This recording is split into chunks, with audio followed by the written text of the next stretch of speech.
Welcome in, listeners, to Carlaw Park Diehards podcast, episode 11. 11, mate. We're cranking through our first season of this, and we're only doing 15 episodes. And big thank you to New Zealand Rugby League Museum, absolutely. Yep. And that's where, obviously, we do the potties from. Yep. Wonderful place to visit. museum@nzrl.co.nz if you want to send an email through to me, Gordy Gibbons, museum@nzrl.co.nz. Pop in. You'll absolutely love the place. Sony, big thanks to the Sony guys. They sponsor us, and Chicken and his team up there looking after us, along with big Mike Farrelly photos. Mike Farrelly. Crikey, he's been around for a while, hasn't he? Oh, mate, and his dad, so before him. So we're going back to probably when you were a young fella. What's that, the 30s, the 40s, somewhere around there? Bit too soon, Okay. All right, let's roll into this, because this guy is a legend, and we're very, very lucky to have him here today. Yeah, well, another great legend we have here. So our guest today, the Carlaw Park Diehards podcast, is a gentleman who has done it all in our great game of rugby league. He plied his trade at two Auckland clubs, the Otahuhu Leopards and the Mount Albert Lions, ventured to the UK Super League, turning out for Hull Kingston Rovers from 82 through to 86, playing 147 games, returned to the Southern Hemisphere after the 86 Super League season, where he linked up with Eastern Suburbs in Sydney for 2 seasons, which is 86 and 87, playing 28 games. He has represented Auckland and wore the black and white very, very proudly of the New Zealand Kiwis on 23 occasions from 78 to 1986. And along the way, he's played on the biggest rugby league stages and won some of their most prestigious trophies. Carlaw Park Diehards, please allow me to introduce Mr. Gary Prohm. Welcome, Gary. Thank you very much. Absolute pleasure very to have you proud here, to be mate. here. Absolute pleasure to have you. And it's your first time in the New Zealand Rugby League Museum. It is, and I don't know why it has, been so long before I've actually got here, because it's absolutely fantastic. Yeah. We'll have to arrange a reunion for all you boys. Well, hey, we've got to get into this. We'll stop selling the museum, Gordon.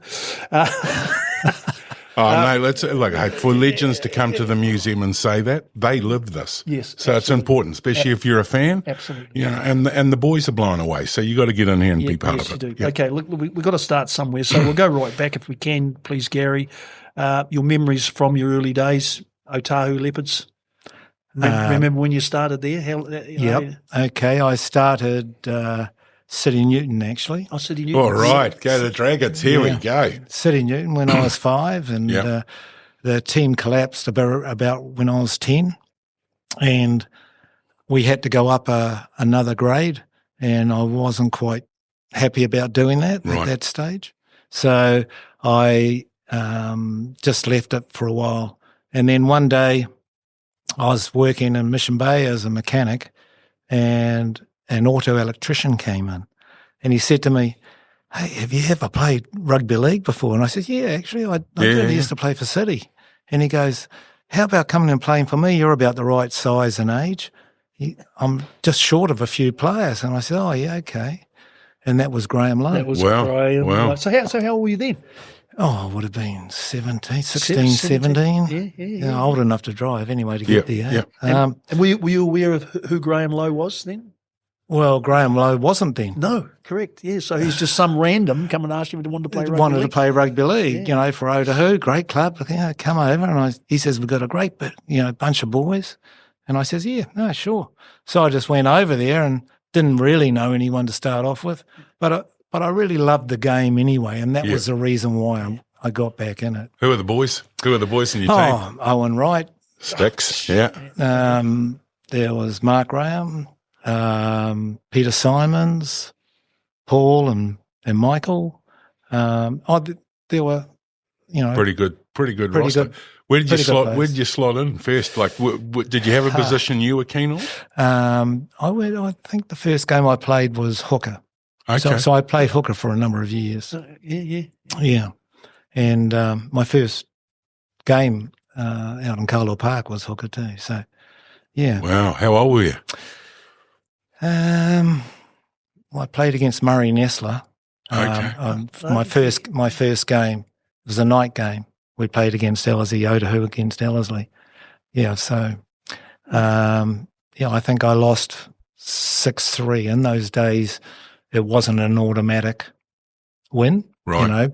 And I lost 6-3. Okay. Yeah. Oh, yeah, because we used to strike for the ball. Way back then. Yeah. Because there was something I was going to ask you, and I was going to ask you later on, but I'm going to ask you now because you're probably one of the best utilities the game has ever seen. Your ability to fit into any position is just mind-blowing. You said hooker. Did you enjoy hooker? Did you want to stay there? No, I didn't. So why hooker? What is that? Just where Graham Lowe put you when you? Well, I used to play hooker, all the way through the grades. Right. I was just happy at hooker. And is that because more time on the ball as well? Yeah. You got a first option, but I think that it's not my preference. No, if I was a bit bigger, I probably would have liked to, play loose forward. Okay. That was probably the prime position because you're right in the mix there. You can actually get easily to back up and you can make the license break. to roam. Yeah. And so I think that's the prime position for me. But I don't think I was big enough, and some of those English forwards in the end got a bit huge to tackle it. I was just thinking, I don't know if I'm going to last that long over here. Did you move any farther forward in the forward pack, second row? Or I played a lot of second row. Yeah.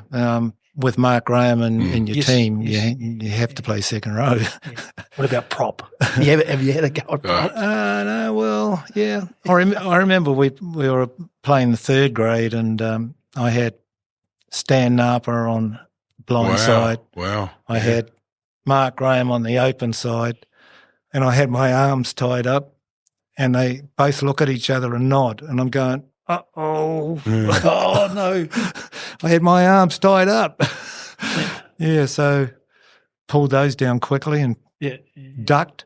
Yeah. And probably scrummaging back then was contested as well too, wasn't it? Yes. In the early days, Yeah. So we had we played, went up to third grade. I played about 8 years in Otahuhu, and there were some really good games, and we did very well. What were the big games at Carlaw for the Leopards? That was my first game. I think it might have been the Root Rooster. Okay. Wow. Yeah. Okay. The first game. So it's like pre-season round. It's like pre-season round, and Joe Gwynn put me into hooker, and he reckons I played okay, but I lost the scrum 6-3, so because it was a contest. Yeah. I just he said to me after the game, he says, Gary, I think we're going to have to find another position for you. Okay. That was the start of it. That was the start of it, yeah. But you must have been gifted with speed too, because, you played right along the back line, throughout the different games, different seasons, different years, teams. Well, that's a little story in itself. There we go. I wasn't gifted with speed. Okay. So I was playing for Otahuhu topside, and Mark Graham come back the new year, which would have been 77, I think, come back with all this pace. He was all of a sudden a giant, and, he'd been working out over the break. And I said to him halfway through, because all of a sudden he just burst into this fantastic speed. And I says, Mark, how the hell did you do that? Because I want to do it now. He says, well, you start at the end of the season. And you strengthen up all your calf muscles, your toes and everything, lifting your legs high, weights, running up hills. And he says, you just strengthen all your legs. And that's what I did. Yeah. So then I put on an extra yard. Wow. And tell us about Carlaw Park. Your first memories of Carlaw Park, whether it be playing or otherwise. Okay. I think originally I did a half-time stunt when I was 5. But my father at that stage, who passed away when I was about 16, 17, he was very proud of, because he loved the game of league as well. Oh, nice. And he worked in the perfect place for league, sort of the wharf. Yeah. And he just really loved it. So he was always keen for me and never ever missed a game. Never missed a game. Can you remember who his team was? Who did you love? Well, probably the team that I was playing. He's probably pretty biased, to be honest. Yeah. What about finals games at Carlaw when you were wearing the Leopards jersey? Yep. Yeah, no, I played a few of those, that's for sure. Fox finals? Yeah. No, definitely. And one for Mount Albert as well. Oh, one for Mount Albert too. Yeah. And which one stands out, Gary? Well, I got player of the day for the one in Mount Albert. So, did you? Yeah. Oh, let's come back to that. Let's stay on notes for now. Yeah. Let's come back to the Mount Albert one because that's of interest to me. Yeah. Okay. I just I played two of them. We won one against Richmond. I think we lost one against Richmond. Right. And then we the other one for Mount Albert, I played against Otahuhu, I think.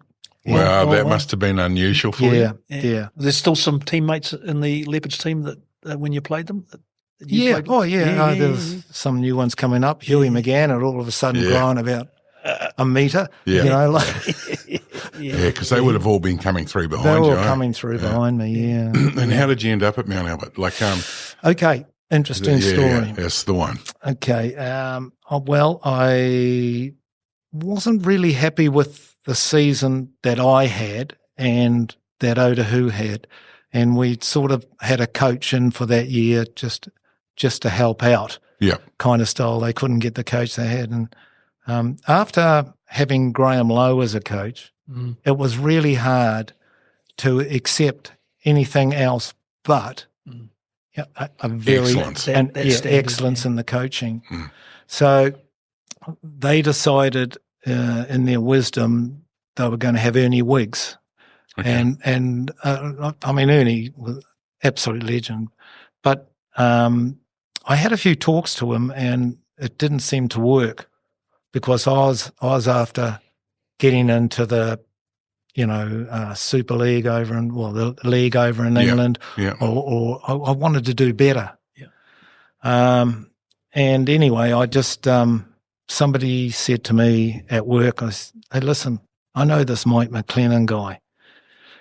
He said, if you want to come down for a run, just come down for a run. So I just went down for a run. That's all I did. Yeah. Yep. John Ackland, Shane Cooper. And this is pre-season, Gary? This before? Well before. Yeah, okay. So you're meeting all the guys for the first time. First time ever. Yeah. And they're absolutely neat guys, And anyway, I just had a quick beer and I was running down the stairs to get out of Mount Albert and Mike came down to me and he convinced me within 20 minutes that I needed to be with him. Wow. I'm telling you, there was no way I was ever going to go anywhere else. And that's after 8 years at Otahuhu? That's after 8 years. Oh, my gosh. Because Mike had what it takes to coach. Yeah. And I could tell. Yeah. So I always believe in coaches. Yep. I believe in their strengths and what they do will help and benefit everybody in the team and surrounding people. Yeah. They've got to be people managers, they've got to be the right type of person, and Mike was. Did he talk to you about vision or did he talk to you about the team that he had and what the expectation was for that season? Yeah, team was and what the expectations for that season. And then he went through just about every player and told me what their capabilities were. Yeah. Wow. Yeah. And like they'd only just come up from second division. Yeah. Like this is a really big thing. Yeah. It's something. Anyway, I went back home and I said to the wife, I'm leaving Otahuhu. What, that quietly? And she goes, what? Yeah. I said, look, I know it's really random, but I've got to do it for me. Yeah, gosh. I've got to do it to get my game on track again. Yeah. And anyway, I did it. What position did you go there? Yeah, perfect. Sorry, mate, this we were going. Like say, Mike said to you, you're coming to Mount Albert. Yeah. What are you coming as? Oh, I think I went loose forward to start off with, and I wanted to end up in the centres. Okay. And Mike was talking to Shane about a few things and giving me a couple of balls a special way and everything. And anyway, the first one I dropped. Like, I don't even know how Shane Cooper got it to me. Like, it was just like the guy's so talented. Oh, I was just going, whoa. Yeah. You know, and that's what he could do, eh? That's what he can do, you know. Like, and I played loose forward mainly, I think, and the Mount Albert team was a really good team. You know, like, it was very well balanced. Yeah, it was. The way Mike had it all organised was so balanced. He just took the team and just improved every player one at a time. And there were some old football heads in that team. And I don't even know if he slept, to be honest, because he just thought about the game the whole time. Yeah. That's all he wanted to do, was just make our team better in every aspect. Daryl Williams in the centres with you then? No. Daryl ended up, I think, last few years, I think, no, he wasn't. Okay. No. A little bit early. No, a little bit early. Peter Kelly. Yep. Peter Kelly. Peter Kelly, very, very good centre. Yes, very good runner of the ball and a nice style. Yeah. So when you compare those two teams together, Mount Albert versus Otahuhu, the different styles of play, what was the most obvious thing for you? Okay, the organisation. Mm-hmm. The organisation. From a coaching perspective or from administration? From a person on the field. Right. The organisation of the team, you know, on the field. Yep. You know, because Shane used to, when Shane wanted the ball, that was it. Yep. He had to have the ball. Yep. Right. John Ackland, you know, used to get me running off him this side, and then Maki Tavai, you know, running off him another side, and so he used to take the ball the whole time, and then when Shane wanted, he used to call it. But the two of them used to work in so well together. Yeah, you know, the whole team used to work. And the core of the team too, I think, came from longevity. They'd been together for a long time. Yeah. Oh, definitely. And you know, to be fair, I've never had so many laughs as going with that Mount Albert crew. They're just so funny. But you know, I played about 2 years, and then I left for Hokkaido. So that first year, that's their first time up in the first division. Yeah. How did you do? I think we won everything. Oh. Yeah, is this 84? 84? 83? 83? 83. 82, maybe. I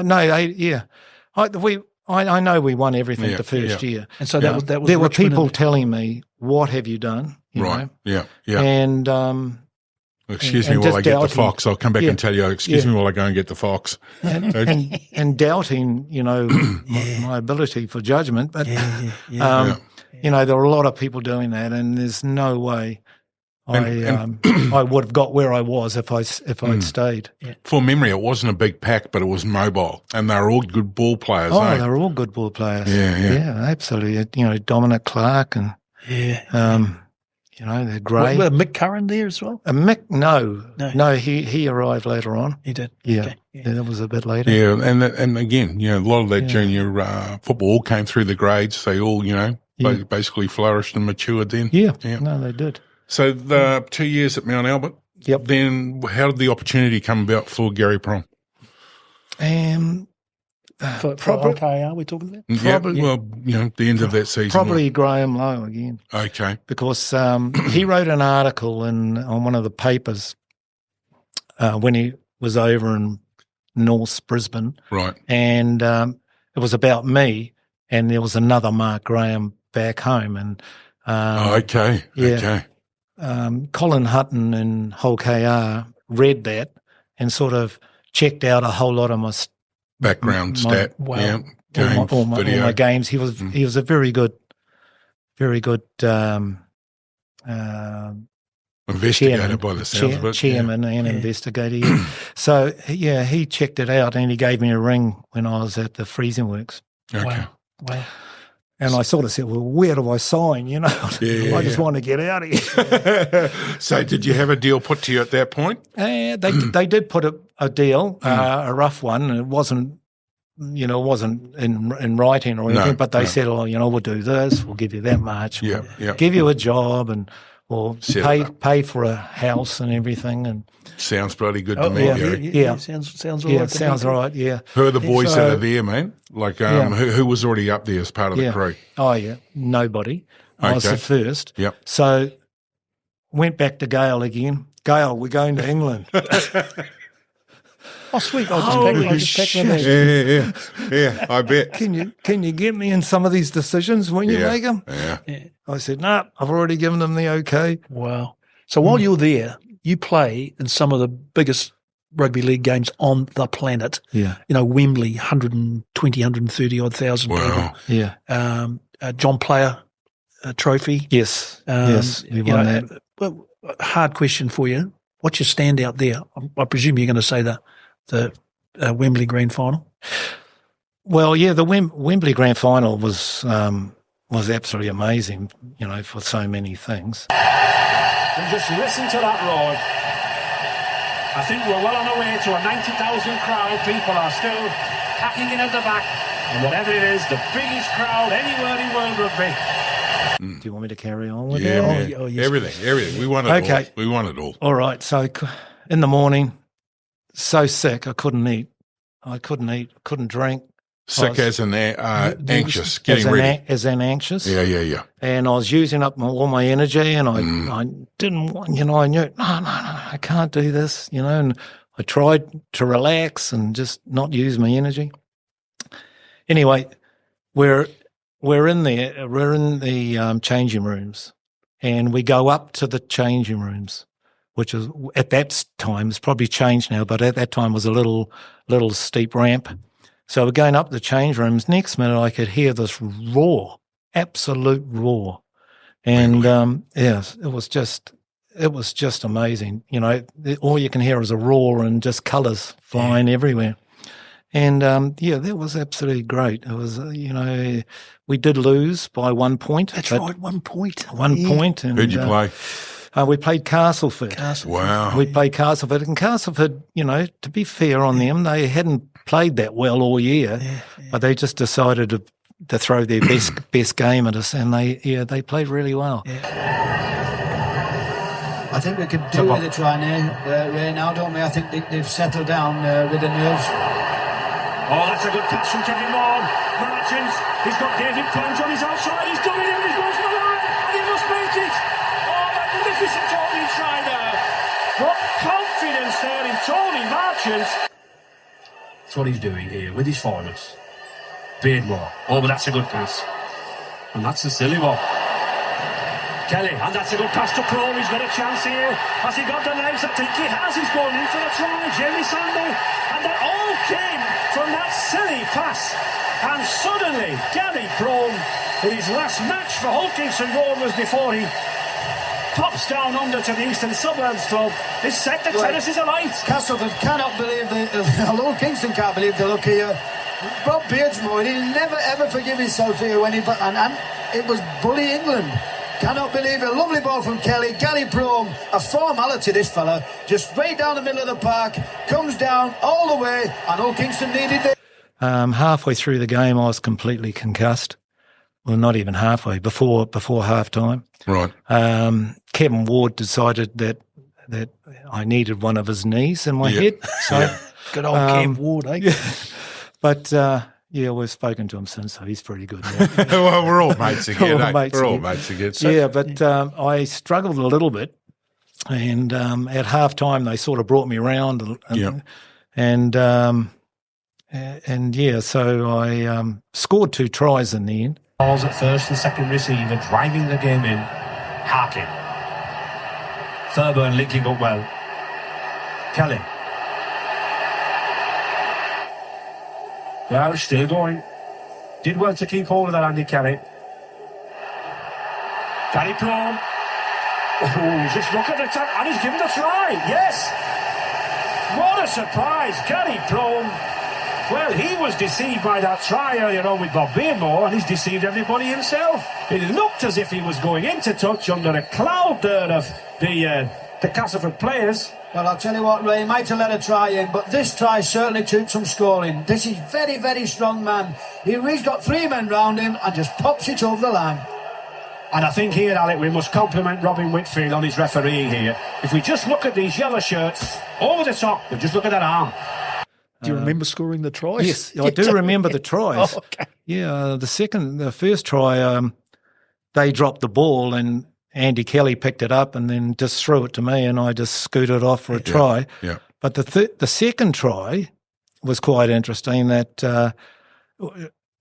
it was just sheer determination, just one of those sheer determination things, because I had 4 guys around me and I stuck out my arm over the line and just dotted it down. Yeah. And I could have just about scored a third try and I gave it to the winger on the you don't want to be greedy.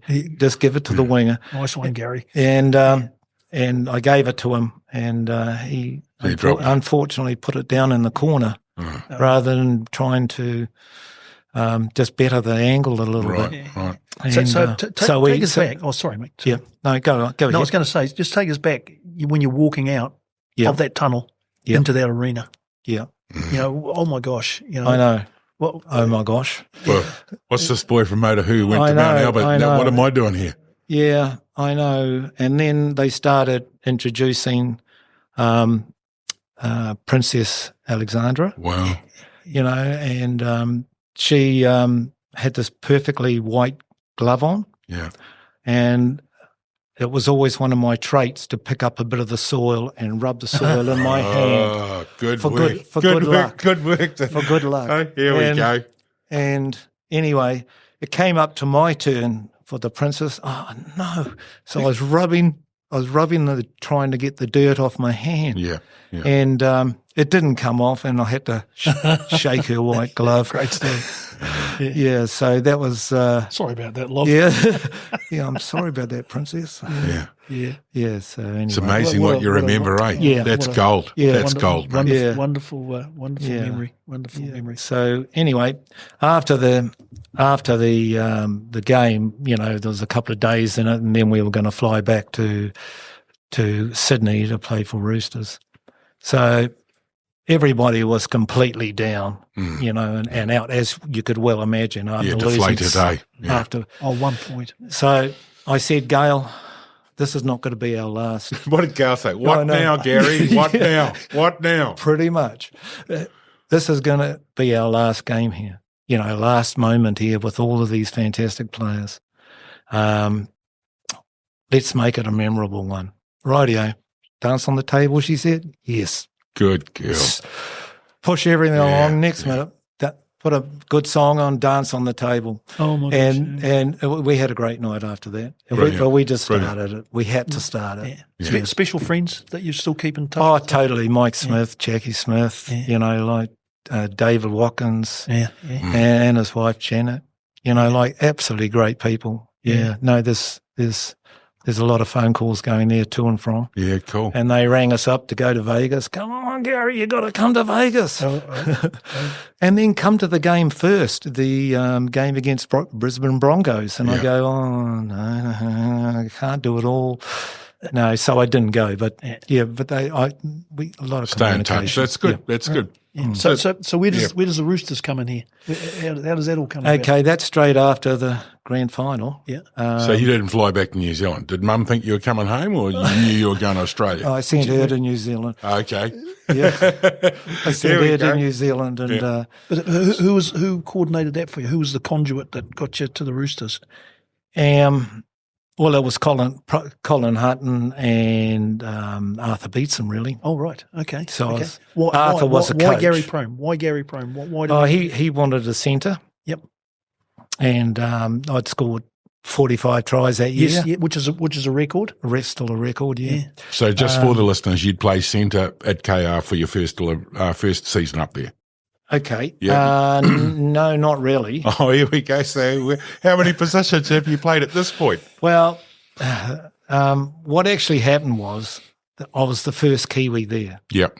And there were a lot of players that, when I first got there, decided that, he's taken one of my mates' jobs away. Oh, here we go. Yeah. And so I didn't get a couple of balls that I should have. And, things didn't quite happen how it should have. And so they threw me on the wing.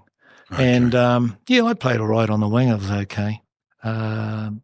But halfway through that year, one of our halfback got injured. Right. So Colin Hutton came to me and said, I want to get Gordon Smith. I says, yep, got his number here. Gordon Smith, yeah. Yep, right, here's his number. And so we got Gordon Smith over, and he was a halfback, obviously. Yeah. Gordon, so obviously you get the ball a lot quicker, and so we as soon as we got him over there, we did a couple of little moves together, so we had all of that coordinated, and things went from there. Okay. Yeah, and after that, we had Mark Broadhurst. Broadie, yeah. And the three of us got on really well, actually, and we still do. Yeah, Didn't he make a massive impact when he turned up, eh? Yeah, shit, yeah. Yeah. Did he ever? Yeah. He really made a massive impact. And he when I played in the forwards a lot, I ran off him because he always had he'll always get the ball off to you every time. Yeah. But anyway, that was it. So the three of us, Mark, Gordon, and myself. Nice. Yep. So, and then we're off to the Roosters. Yeah.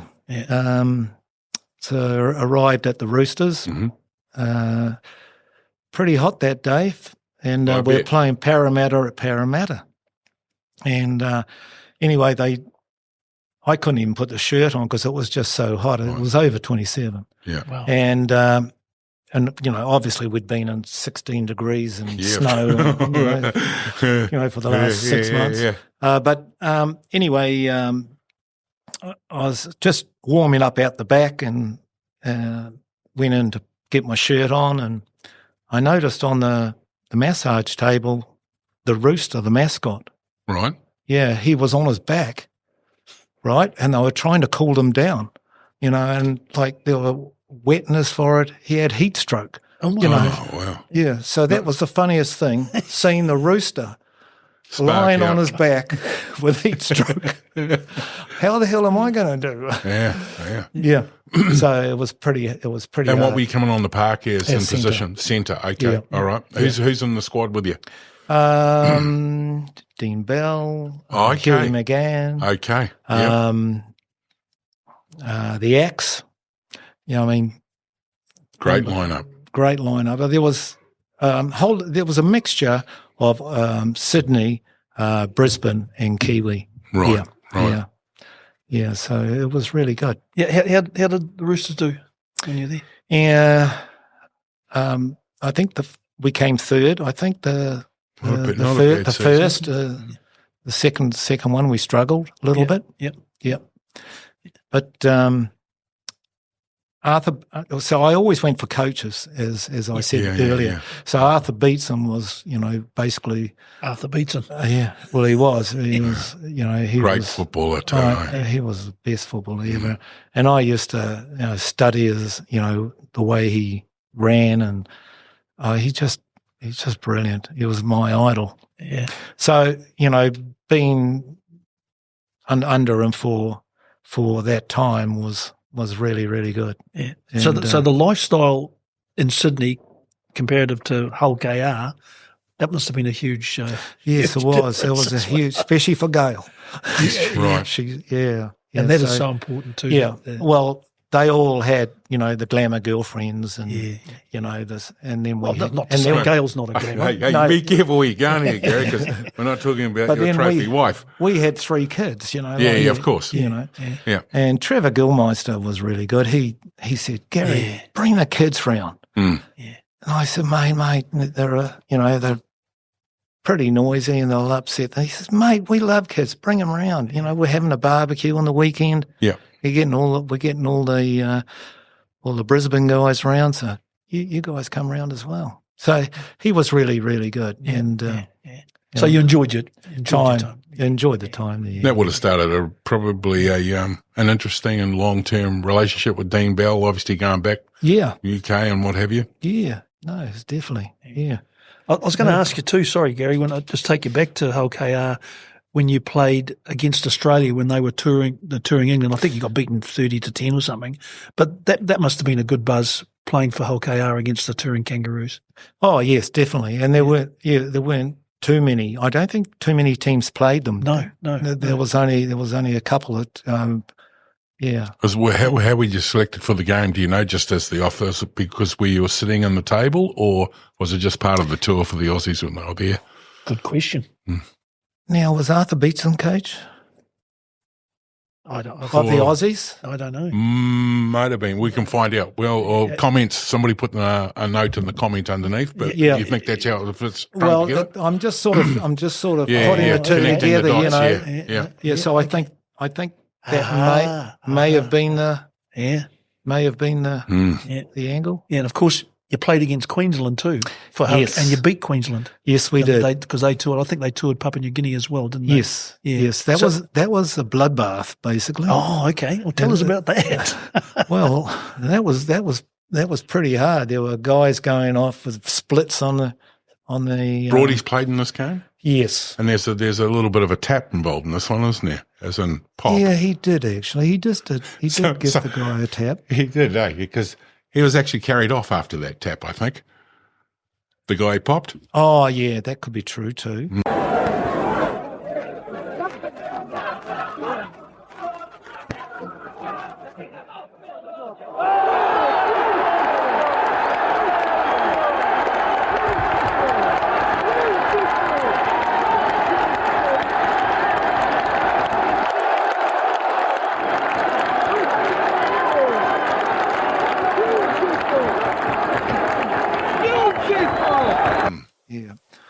But there's a lot of code words going on. Yeah, that's all right. That's right. Yeah, nothing here is everything. Nothing's sacred.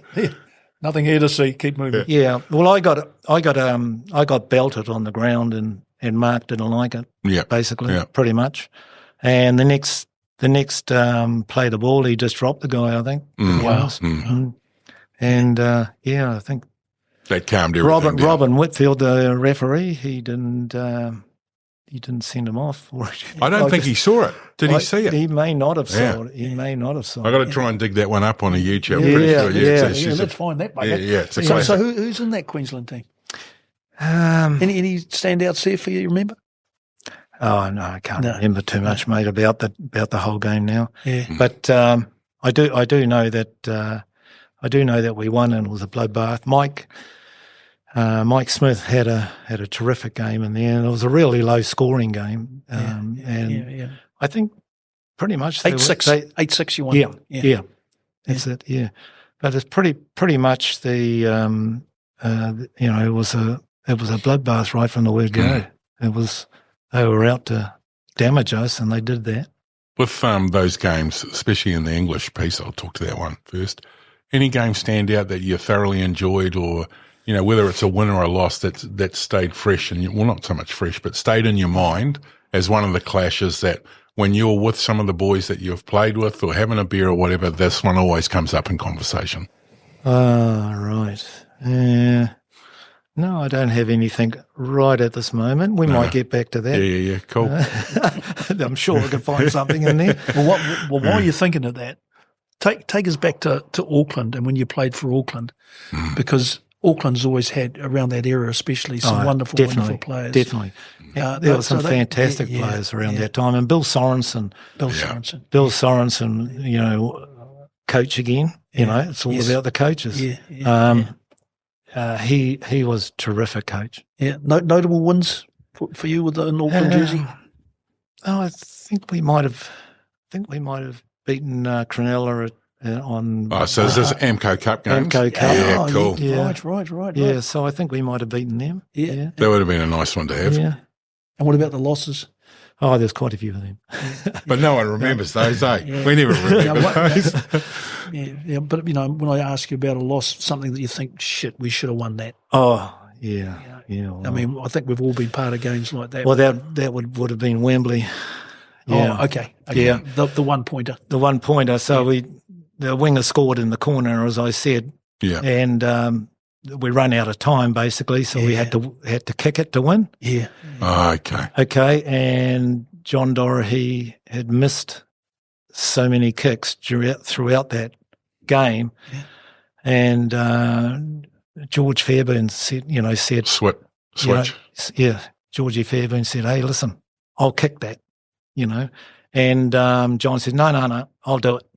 So it was a very telling time. And in the changing room. Well, it wasn't. But, there was, if I hadn't been knocked out, I might have put my tuppence in as well. So no HIA, obviously, back then. So you're still on the field. Yeah, not feeling the best. Oh, mate, I wasn't feeling the best at all. No, I wasn't feeling the best at all. Back in those days, you were just told to walk it off, weren't you? Yeah. I just don't know if that was a very proud moment to play on, but I only get one of those moments a lifetime, and correct. 23 tests for the Kiwis, Gary, which here is we go. Fan buddy-tastic. Can you remember your who rang you to tell you you were wearing your test jersey for the first time? I think we might have been playing like Kiwis versus potential Kiwis game or something. Oh, okay. So at Carlaw Park Injured Players Day. Did they have those back then? Yeah. Was it like a residence match? Like a trial? Was it a trial type? Like setup? A trial setup. Like a trial setup. Who's in your squad? What can you remember around this? No, too hard. Yeah. Okay. But anyway, that would have been 78. Right. Oh, 78. Wow. Yeah. Wow. 78. So what about your first test? My first test, yes, I can definitely remember that. Oh, I bet. Yeah. I was on the bench. Okay. And we played Newcastle. And I think Dana Hara got injured. Mm-hmm. And they needed a winger. Wow. And I put the shirt on, and I thought, obviously, my dad, who I just about had a tear in my eye. Yeah. And wonderful. And I was a very proud moment for me, because I knew that he would have been proud. You make me all emotional. Yeah. And anyway, I went out there, scored 2 tries. So perfect. Yeah. Wow. I think we did lose by a little bit. Yeah. But so who's sitting in that team room with you? Who's there? There's Mark Graham, team, James Lunawai, Fred Arcoy. Oh, superstars. Yeah. Gary Campbell. Yeah. Oh, wow. Shane Varley. So there's quite that was the back line. Yeah. There's quite a few. Yeah. Very handy. Ian Rushton. Oh, well, Ian Rushton. Oh, my gosh. Yeah. I wanted to ask you something. We were both Troy and I were part of a very special luncheon that was held at Otahuhu when they had some of the greats of the game come back, Sir Graham Lowe, Mark Graham, Huey, Ruben, Tawara, Richie Barnett. Yeah. And there was a question put to the panel when they were sitting on the stage, and they said, who would you have loved to have going out on the field with you? And 3 or 4 of them said Gary Prohm. And to me, I went, wow, that must have been a huge honour for you to hear those guys say that Gary Prohm, he was the one that would never let you down, on the field. How'd you feel when they were saying that? Yeah, that was a very nice moment for them to say that. It was very special. Very special, yes. It's fair to say it's not the first time that's been said either. Okay. Gary. It's been said many times. I never used to be as talented as a lot of the other players. When you got some of those players that are talented and they can do so much, step off the left, step off the right, beautiful pass, 30 metre. And I had to be fitter than anyone else. Because if I wasn't fitter, I couldn't, back up as much and do all of those defensive tackles and everything that needed to be done. So that was me. That was me. The guy who was always fit, always match fit, and always trying his hardest. Yeah. So maybe that's what they're talking about. Well, Sir Graham Lowe said that Gary Prohm was one of the best players that he'd ever coached. And I think you've just outlined why. It's because you obviously did your own personal training and that you were wanting to be part of a team culture. Yeah, it probably, it could have been, yeah. But anyway, I was just so envious about all these other players that were so talented, the Olsen Filipanas and, Being really modest, Gary, back to the Graham Lowe thing. Yeah. Yeah. Yeah. You played test match football, and I can't count how many different types of positions. Yeah. And that's one of the reasons why he backed you. And I'm sorry that we're putting it back on you. Yeah. Okay, to be able to be picked, centre, lock. Okay. Well, I don't know. Did you play hooker in test football? Yeah, I would have played hook. Wow. Okay. Yeah. To be able to be 100% know that position's going to be locked in, Gary's got it covered. We need to shuffle this to the left or to the right or whatever. Yeah. That is probably Superman strength, to be able to have that confidence for a coach, mate. Oh, yeah. That's very nice. But anyway, I just tried the hardest. Yeah. That's all if you put me in a position that I wasn't happy about, I still just tried my hardest. What was your position? What did Gary Loose Prohm forward. love? Loose forward hard. Yeah. Loose forward hard. Just needed to be a little bit heavier, though. That's all. And maybe another inch or two taller. Yeah. Yeah. Because I was going to ask you too, we're talking about Graham Lowe as a coach. You had a go at coaching, Lion Red Cup. Yes. How'd you enjoy that?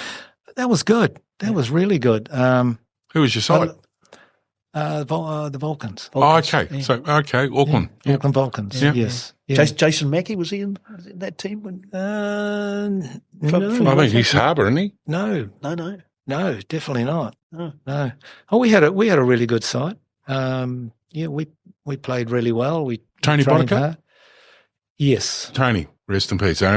Just popped into my head, that one. Yeah. Yep. Yeah, well, Tony and I got a special thing anyway. Okay. Yeah, I got him to Hull KR.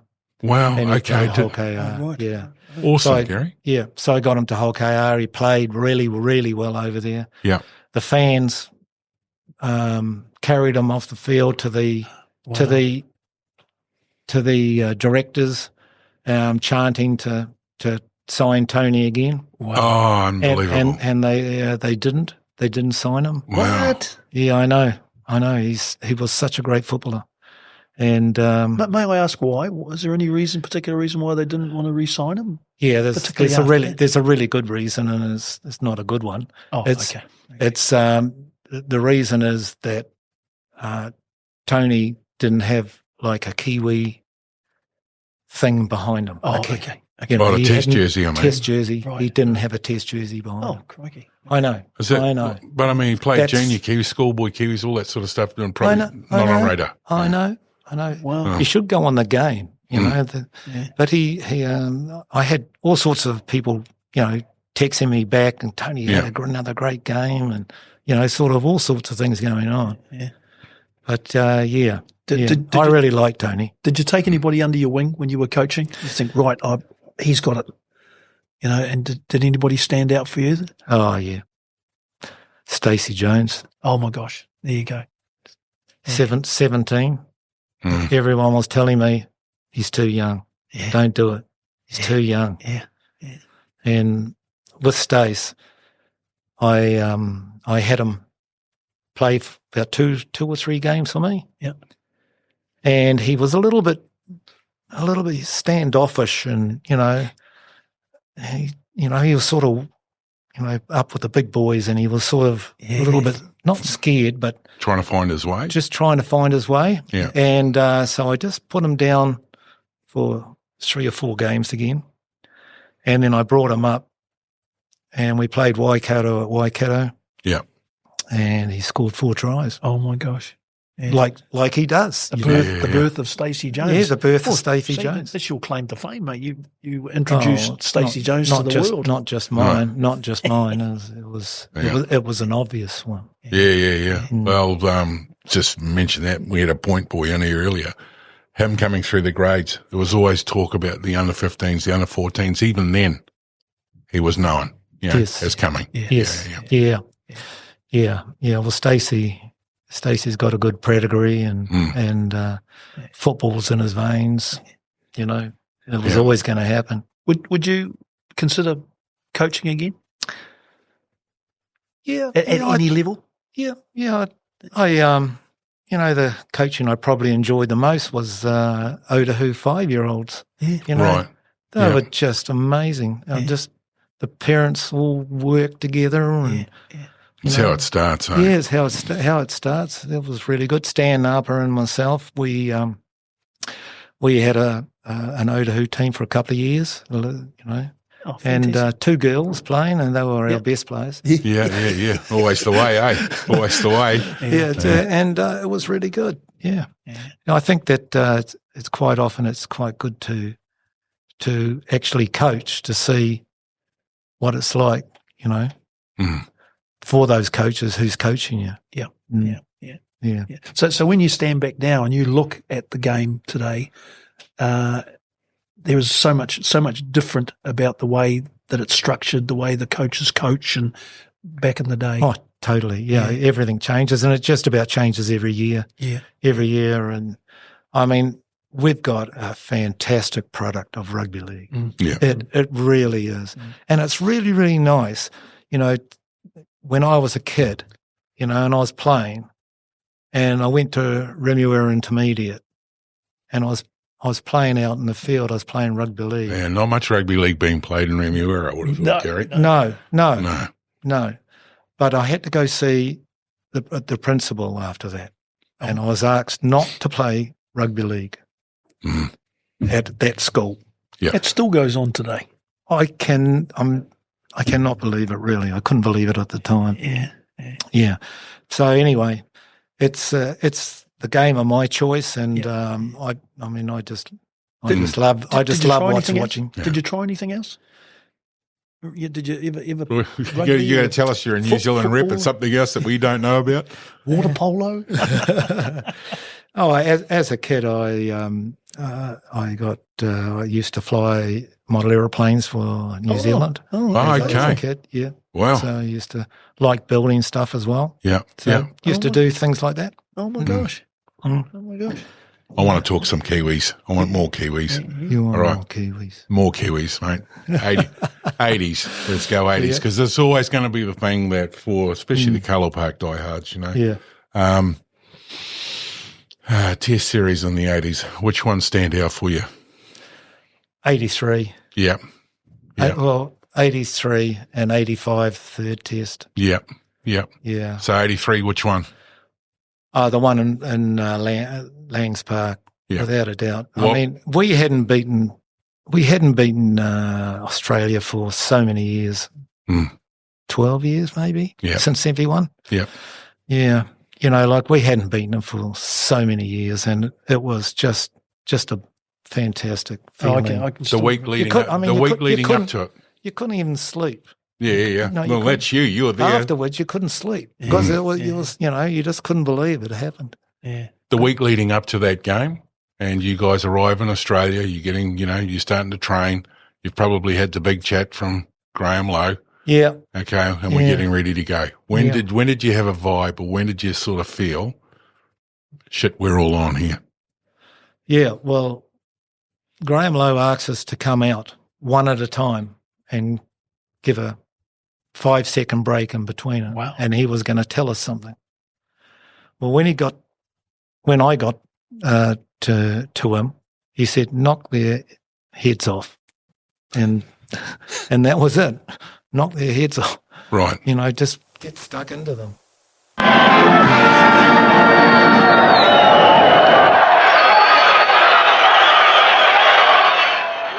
And there's the New Zealand side out. This side, of course, lost the first test in Auckland. Australia winning 16 points to 4. But they are vowed they're going to take revenge tonight.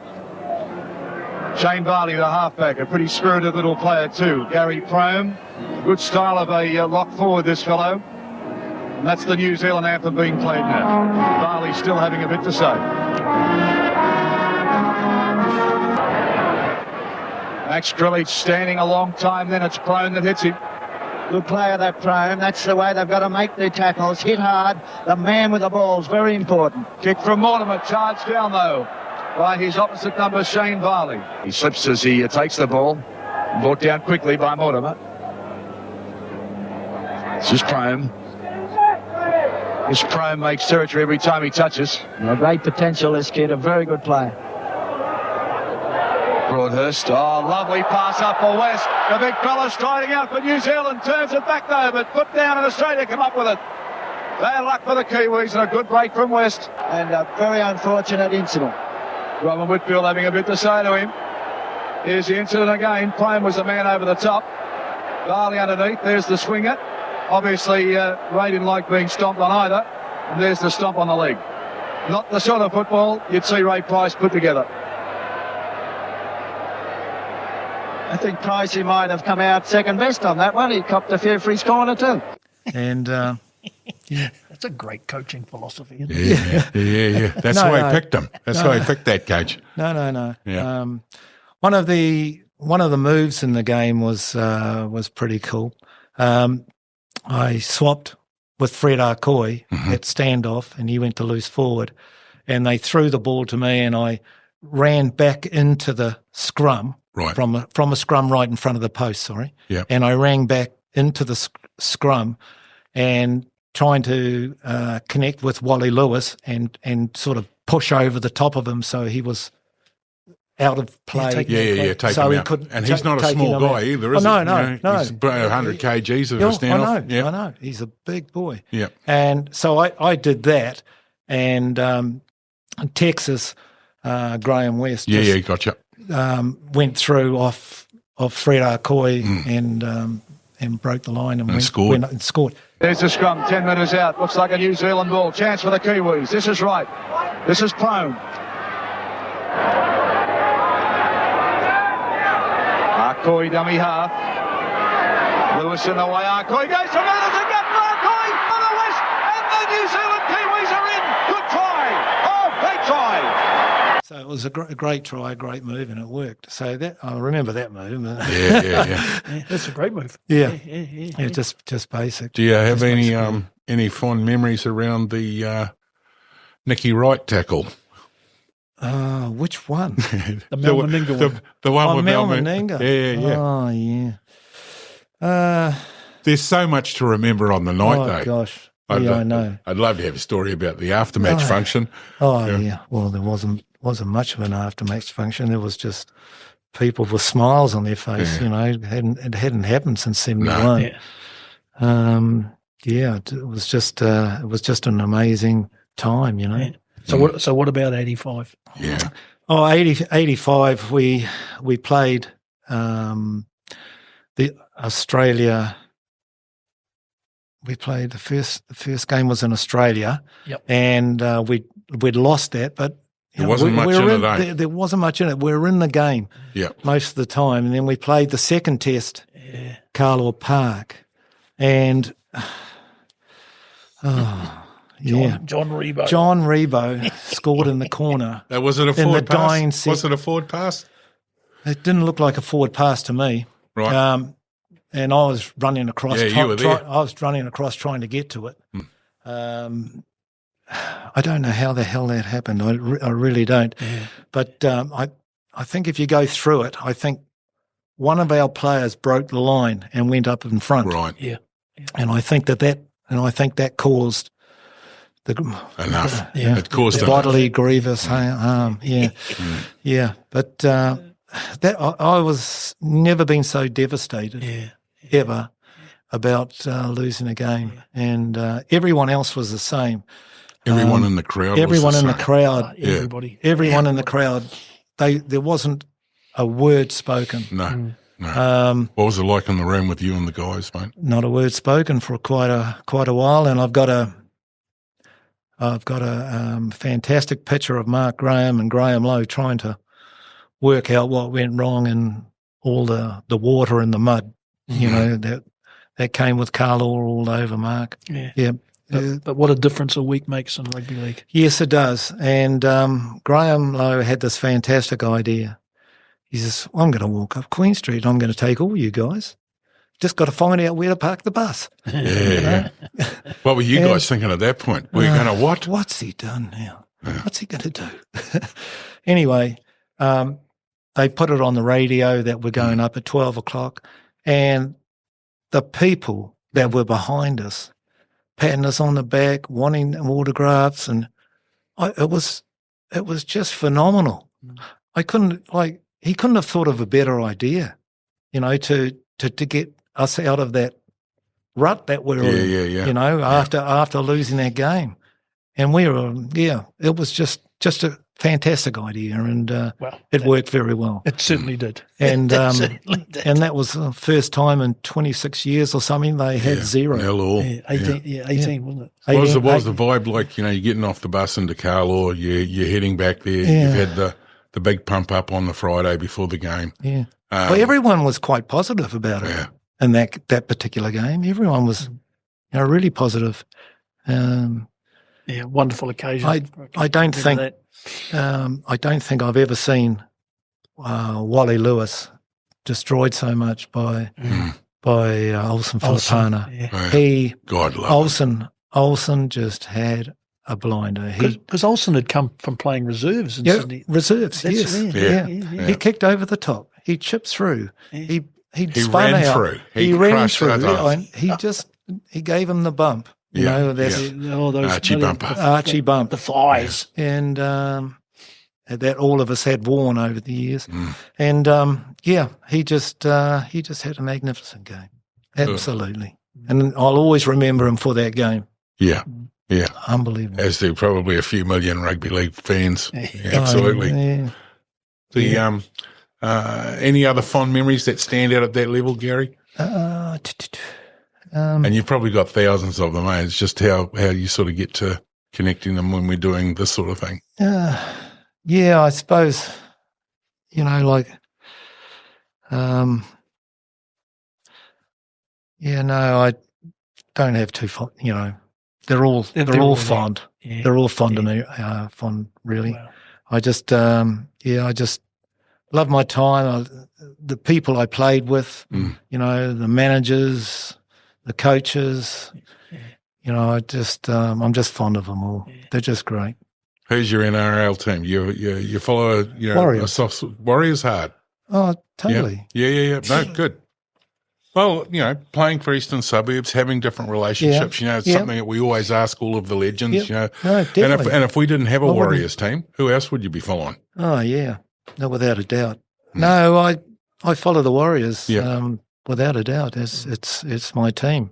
Good to hear. You know, it's going to be interesting to have a look at this little halfback battle that we're going on in it. Yeah, I think it's a great battle. It's going to be really good to see who comes out on top. Yeah. Well, I think with that, Gary, we'll start to wind up. But I think just from me personally, you know, thank you for the wonderful memories that I've got of watching you play. Particularly in a Kiwi jersey, not so much Mount Albert or Otahuhu. I'm a Manukau man, but can't hold it against them, mate. But thank you so much, Gary. I mean, you've had a wonderful, wonderful career, Australia, UK, and of course here. So thank you for everything you've done for our great game. Thank you, Gordon. It's a pleasure to be here. I mean, this place is fantastic, and everybody needs to see it. Yeah, absolutely.